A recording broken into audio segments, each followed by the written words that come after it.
से बोलिए सियावर रामचंद्र की जय। प्यारे भक्तों, आज पौष मास की शुक्ला पक्ष का शनिवार का दिन है और शनिवार का दिन भगवान शनि देव को समर्पित है। तो आज की इस वीडियो में आप सभी सुनेंगे शनिवार शनि भगवान की व्रत कथा और साथ में सुनेंगे पौष मास महात्म कथा अध्याय 27। सुनिए शनिवार शनिदेव की कथा। भगवान शनिदेव की जन्म कथा हमें पुराणों में अलग अलग वर्णन के साथ मिलती है। शनिदेव का जन्म ज्येष्ठ माह के कृष्ण अमावस्या के दिन हुआ था।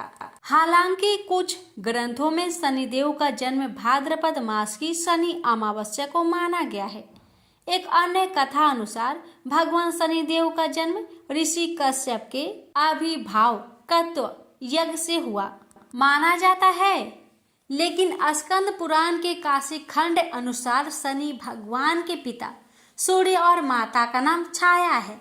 उनकी माता को स्वर्णा भी कहते हैं, लेकिन इसके पीछे एक कहानी है।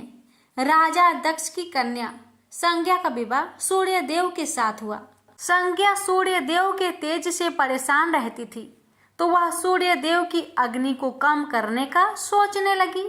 दिन बीतते गए और संज्ञा ने वैवस्वत, मनु, यमराज और यमुना नामक तीनों संतानों को जन्म दिया। फिर संज्ञा ने निर्णय लिया कि वे तपस्या कर सूर्य देव के तेज को किसी भी तरह से कम करेगी, लेकिन बच्चों के पालन और सूर्य देव को इनकी भनक ना लगे, इसके लिए उन्होंने एक युवती निकाली। उन्होंने अपने तप से अपनी ही तरह की एक महिला को पैदा किया और उसका नाम स्वर्णा रखा। यह संज्ञा की छाया की तरह थी, इसलिए इसका नाम छाया हुआ। संज्ञा ने छाया से कहा कि अब से मेरे बच्चों को सूर्य देव की जिम्मेदारी तुम्हारी रहेगी, लेकिन यह राज सिर्फ मेरे और तुम्हारे बीच ही बना रहना चाहिए। यह कहकर संज्ञा वहां से चलकर पिता के घर पहुंची, तो पिता ने कहा कि ये तुमने अच्छा नहीं किया, तुम पुनः अपने पति के पास जाओ। जब पिता ने शरण नहीं दी तो संज्ञा वन में चली गई और घोड़ी का रूप धारण करके तपस्या में लीन हो गई। उधर सूर्य देव को जरा भी आभास नहीं हुआ कि उनके साथ रहने वाली संज्ञा नहीं स्वर्णा है। स्वर्णा अपने नारी धर्म का पालन करती रही और छाया रूप होने के कारण उन्हें सूर्य देव के तेज से कोई परेशानी नहीं हुई। सूर्य देव और स्वर्णा के संयोग से भी मनु, शनिदेव और भद्रा 3 संतानें जन्म लिया। कहते हैं कि जब शनिदेव छाया के गर्भ में थे तो छाया ने भगवान शिव का कठोर तपस्या की थी। भूख, प्यास, धूप, गर्मी सहने के कारण उसका प्रभाव छाया के गर्भ में पल रही संतान यानी शनिदेव पर भी पड़ा। फिर जब शनिदेव का जन्म हुआ तो उनका रंग काला निकला। यह रंग देखकर सूर्य को लगा कि यह तो मेरा पुत्र नहीं हो सकता। उन्होंने छाया पर संदेह करते हुए उन्हें अपमानित किया। माँ के तप की शक्ति शनिदेव में भी आ गई। उन्होंने क्रोधित होकर अपने पिता सूर्य देव को देखा तो सूर्य देव उनकी शक्ति से काले पड़ गए और उनको कुष्ठ रोग हो गया। अपनी यह दशा देखकर घबराए हुए सूर्य देव भगवान शिव की शरण में पहुंचे। तब भगवान शिव ने सूर्य देव को अपनी गलती का एहसास करवाया। सूर्य देव को अपने किए का पश्चाताप हुआ। उन्होंने क्षमा मांगी, तब कहीं उन्हें फिर से अपना असली रूप वापस मिला। लेकिन इस घटना के चलते पिता और पुत्र का संबंध हमेशा के लिए खराब हो गया। प्रेम से बोलिए जय शनिदेव, सूर्य नारायण की जय। प्रेम से बोलिए सियावर रामचंद्र की जय। आप सभी भक्तों पर भगवान राम और माता सीता की कृपा सदा सर्वदा बनी रहे। आज आप श्रवण करेंगे पौष मास 27वां अध्याय।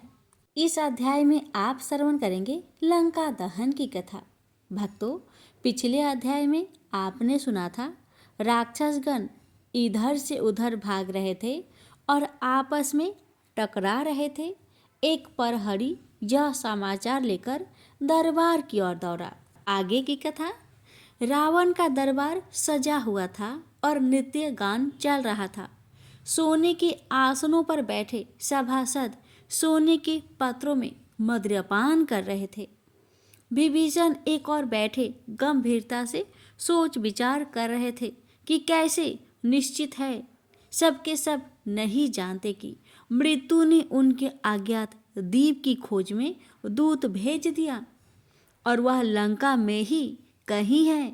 उसी समय दरबार में त्राहि माम करते हुए वाटिका के पहरी गण आ गए। नृत्य गान रुक गया और रावण के नेत्र सिकुड़ गए। एक पहरी ने हाथ जोड़कर बताया, महाराज, अशोक वाटिका में एक बानर घुस आया है। उसने सारे वृक्ष उखाड़ दिए और वाटिका का विध्वंस कर दिया है।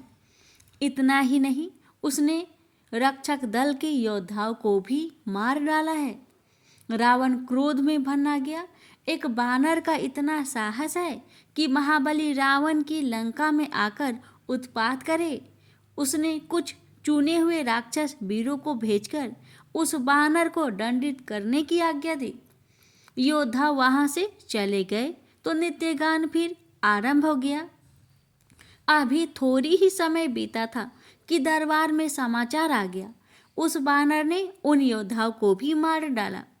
मंत्री मल्यवान ने चिंता व्यक्त की, वह कोई साधारण बानर नहीं हो सकता और लंका द्वीप पर बानर का आना शुभ संकेत नहीं। रावण ने उसकी बात अनसुनी करके अपने वीर पुत्र अक्षय कुमार को अशोक वाटिका भेजा तो अपने साथ अनेक राक्षस योद्धाओं को लेकर ऐसे चला जैसे जाते ही उस बानर को मार डालेगा। परंतु रावण तब शोकाकुल हो उठा जब कुछ ही देर में उसे अक्षय कुमार की मृत्यु की सूचना मिली। विभीषण ने कहा, महाराज, वह बानर नहीं, मृत्यु का दूत है, जिसने ऐसे विकट योद्धा को भी मार डाला। हमें उसे प्रेम पूर्वक बुलाकर उसके आने का कारण और उसके स्वामी का नाम जानना चाहिए। रावण की त्रियोड़ी चढ़ गई। प्रेम पूर्वक एक मूर्ख बानर से विनय की जाए? विनय तो दुर्बल से करते हैं, बलवान तो दंड देते हैं। पुत्र मेघनाथ, तुम जाकर उस सठ का बल तो परखो और उसे बंदी बनाकर मेरे सामने लाओ, जीवित ही लाना। इंद्र को भी युद्ध में भय देने वाला वीर मेघनाथ अशोक वाटिका की ओर चल पड़ा। भाई की मृत्यु से उसे शोक और क्रोध था और यदि पिता ने उस बानर को जीवित ही पकड़ लाने का आदेश ना दिया होता तो वह उसे वही ढेर पर कच्चा चबा जाता। वाटिका की दशा देखकर तो उसका क्रोध और भी भड़क गया। उसने राक्षस वीरों के छत बिछत शवों को देखा और हनुमान को ललकारा। हनुमान तो आज प्रभु की कृपा से ऐसे गरज रहे थे मानो साक्षात यम ही वाटिका में विचरण कर रहे हो। वे मेघनाथ और उसके साथियों पर विशाल वृक्ष फेंकने लगे, राक्षसों को अपनी पूंछ में लपेटकर घुमाकर भूमि पर दे मारते और प्राण हर लेते। मेघनाथ समझ गया कि उस बानर को समय देना अपनी सेना का विनाश करना है, अतः उसने ब्रह्मपाश का प्रयोग किया। हनुमान पर प्रभु श्री राम का बरदस्त था और वे चाहते तो ब्रह्मपाश को भी काट सकते थे, परंतु ऐसा करके वे ब्रह्मा जी का निरादर नहीं करना चाहते थे। उन्होंने ब्रह्मपाश का प्रहार अपने सीने पर लिया, जिसने उन्हें मूर्छित कर दिया। मेघनाथ उन्हें बांध कर ले चला। राक्षस उसके बल की जय जयकार उठे, मानो उसने मल्ल युद्ध जीत लिया हो। मेघनाथ विजय मद में झूमता हुआ हनुमान को लेकर दरबार में आ गया। हनुमान अब चैतन्य हो गए थे। लंका के स्त्री बच्चे ने कभी बानर नहीं देखा था, अतः उस विचित्र जीव को देखने के लिए भीड़ लग गई। हनुमान भी कम विनोदी नहीं है। वे भांति भांति का मुंह बनाकर बच्चों का मनोरंजन करने लगे। रावण हनुमान की हास्य क्रियाओं पर पहले तो खूब हंसा, फिर उसे अपने पुत्र अक्षय का स्मरण हुआ तो वह क्रोध और विषाद से भर गया और लाल पीली आंखें करके बोला, अरे सठ बानर, तू कहाँ से आया है और तेरा साहस कैसे हुआ मेरी वाटिका में उत्पात मचाने का? तुझे ज्ञात नहीं कि यह विश्व विजेता महाबली रावण की राजधानी है, जिसने दिग्पालों को भी जीत रखा है।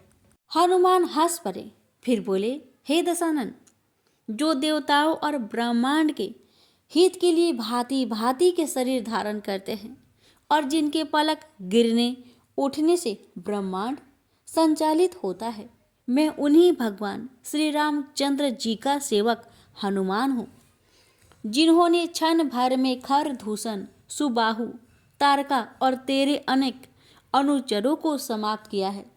मैं उन्हीं श्री राम के आदेश पर माता सीता की खोज में आया था।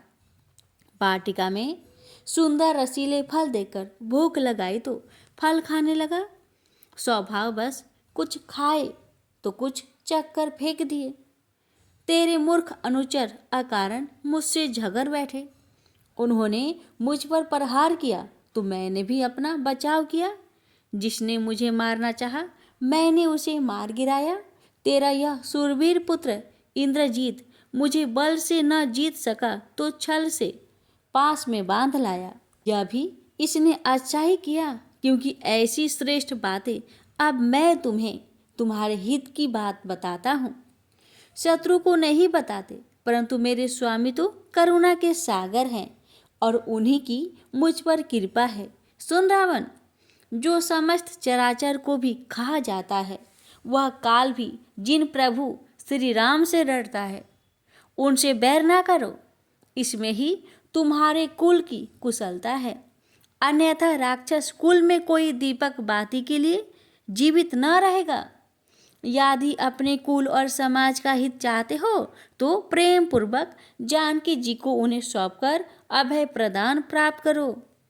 महर्षि पुलस्त्य की इस उज्जवल कुल में तुम कुलद्रोही होकर कलंक ना लगाओ।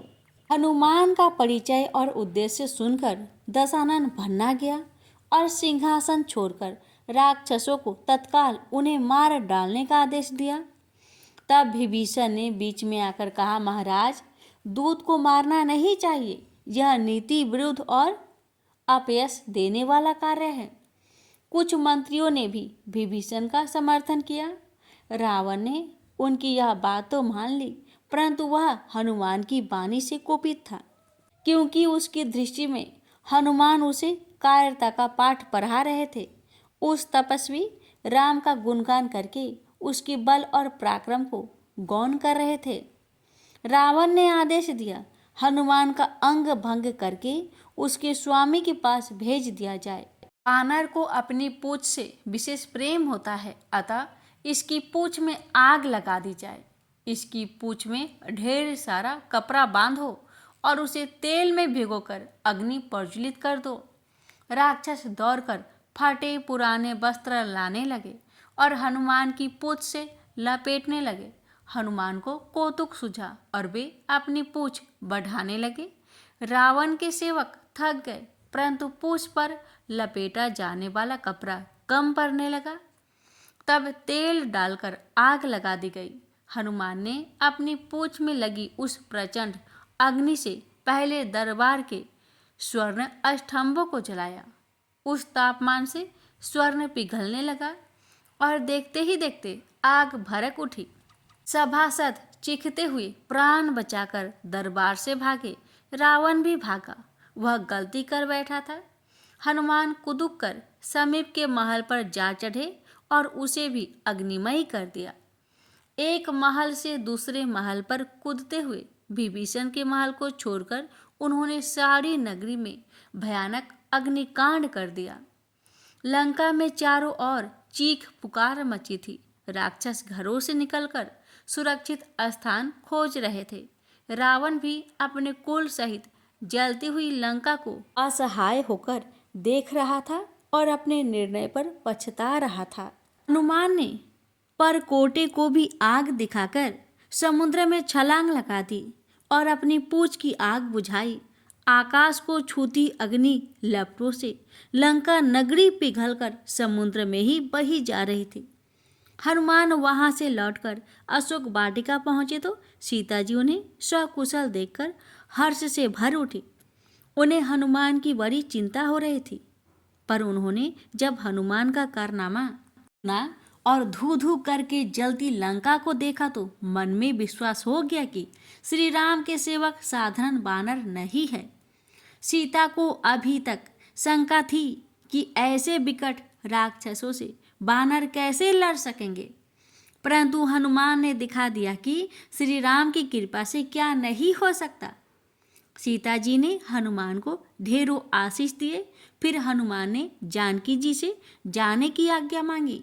उन्होंने सीता जी से कोई पहचान चिन्ह देने की विनय की, जिससे प्रभु को दिखाकर विश्वास दिला सके कि उनके सेवक ने कार्य संपन्न कर दिया।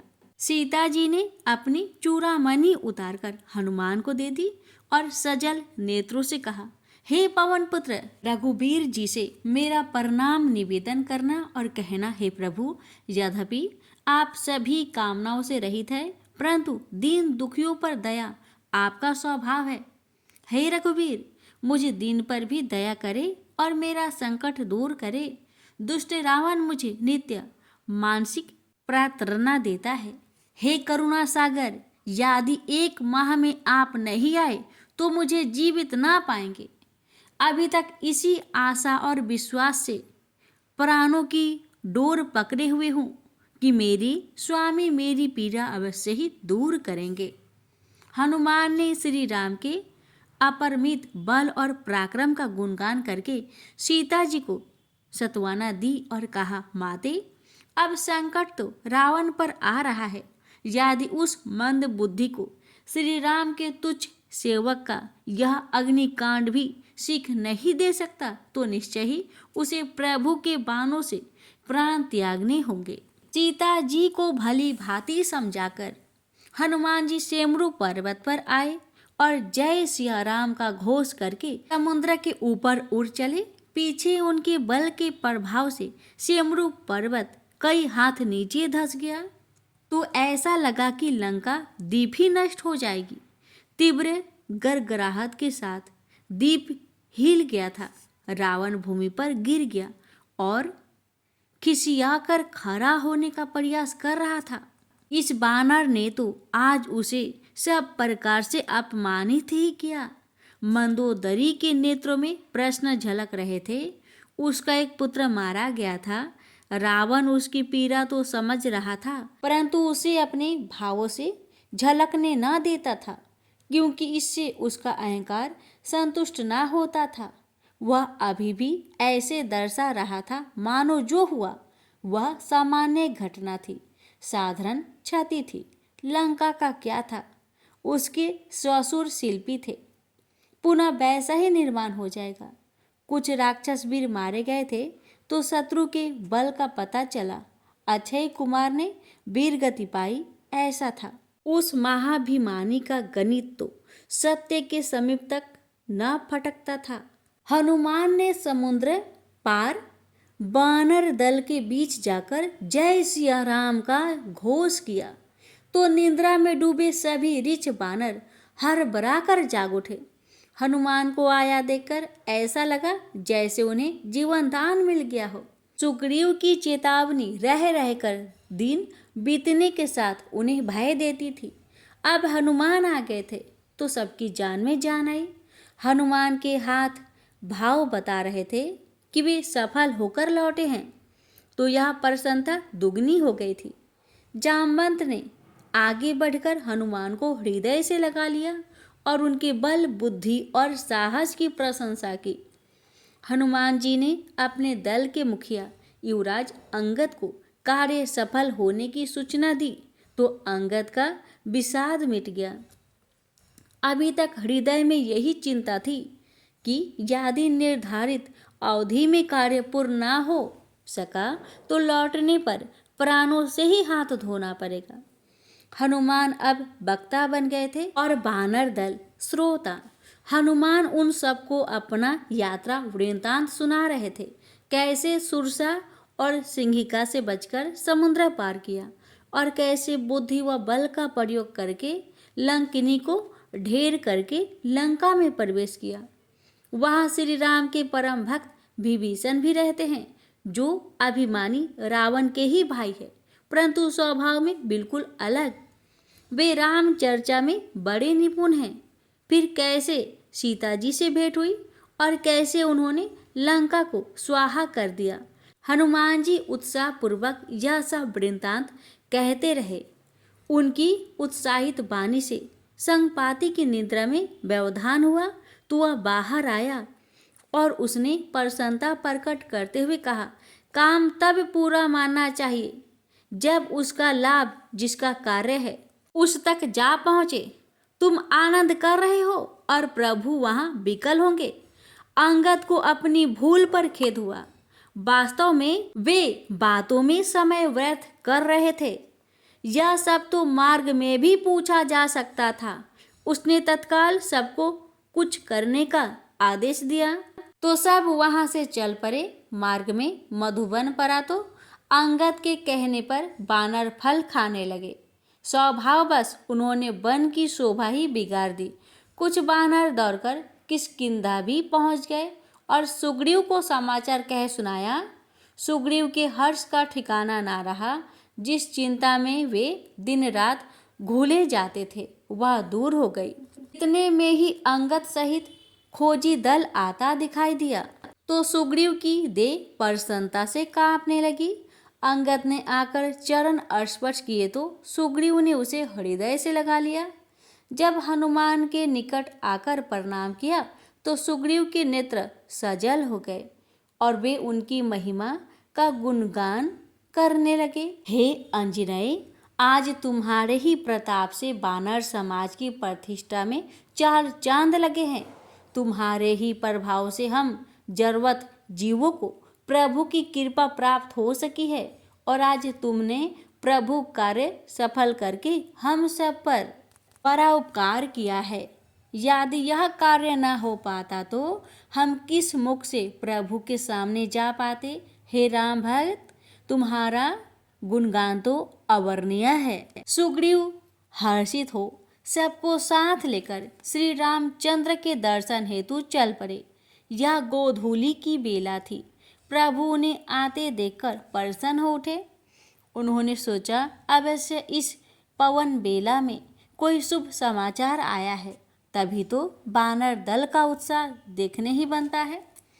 हनुमान आते ही प्रभु के चरणों में दंडवत हो गए और श्री राम ने उठाकर उन्हें हृदय से लगा लिया। फिर अन्य सभी से भी प्रभु ने प्रेम पूर्वक कुशल क्षेम पूछी।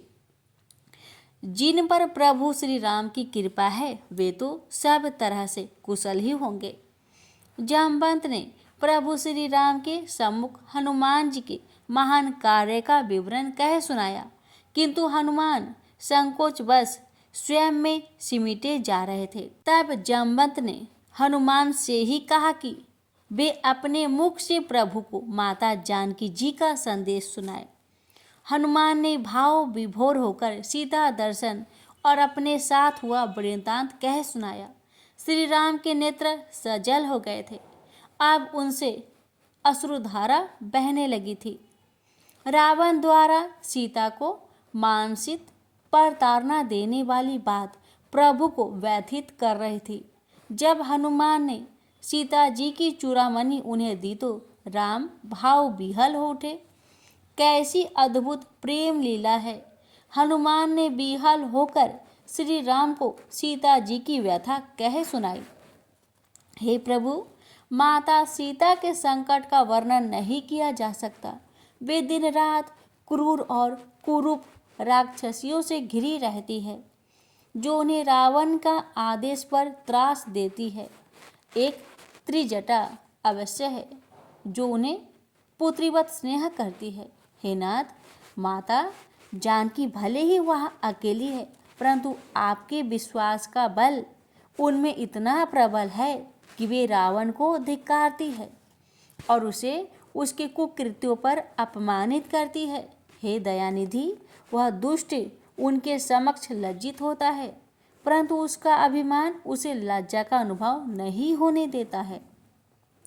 श्री राम भाव विहल हो गए और बार बार हनुमान को हृदय से लगाते हुए बोले, हे हनुमान, तुम्हारे समान मेरी हितैषी इस संसार में अन्य कोई नहीं है। तुमसे मैं कभी उऋण नहीं हो सकता। तुम्हें संसार की सब निधियाँ देकर भी मैं तुमसे उऋण नहीं हो सकता। मैं तुम्हें क्या दूँ? जो तुम कहो सो दूँ। हनुमान को क्या चाहिए? जो प्रभु ने विचार दिया वह सभी प्राय है। कृपा निधान का तो विचार ही सर्व सुख देने वाला है। प्रेम से बोलिए सियावर रामचंद्र की जय। आज की कथा यहीं पर समाप्त होती है। आगे की कथा अगले अध्याय में श्रवण करेंगे। प्रेम से बोलिए सियावर रामचंद्र की जय।